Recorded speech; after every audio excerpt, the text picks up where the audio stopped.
حضرت عبداللہ ابن مسعود رضی اللہ تعالیٰ عنہ فرماتے ہیں، پیارے پیغمبر صلی اللہ علیہ وسلم نے فرمایا، کل قیامت والے دن سب سے زیادہ قریب میرا وہ شخص ہوگا،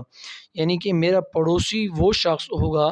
جو مجھ محمد الرسول اللہ صلی اللہ علیہ وسلم سے سب سے زیادہ درود پڑھتا ہوگا۔ اول الناس بھی یوم القیامہ اکثرہم علیہ صلاۃً، سب سے زیادہ قریب قیامت والے دن میرا وہ شخص قریب ہوگا جو مجھ پر سب سے زیادہ درود پڑھتا ہوگا۔ میرے معزز سامعین،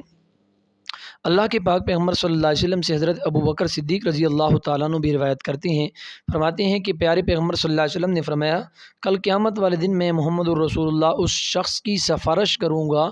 جو شخص مجھ پر زیادہ درود پڑھتا ہوگا۔ پھر ایک اور روایت میں آتا ہے، آپ صلی اللہ علیہ وسلم نے فرمایا، جو صبح کے وقت اور شام کے وقت، یعنی صبح کی نماز کے بعد اور شام کی نماز کے بعد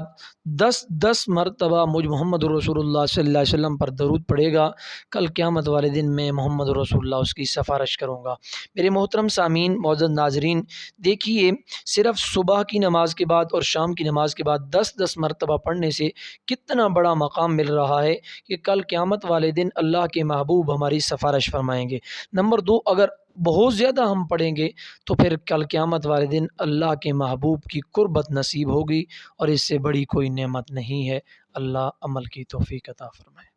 تبارك الذي نزل الفرقان على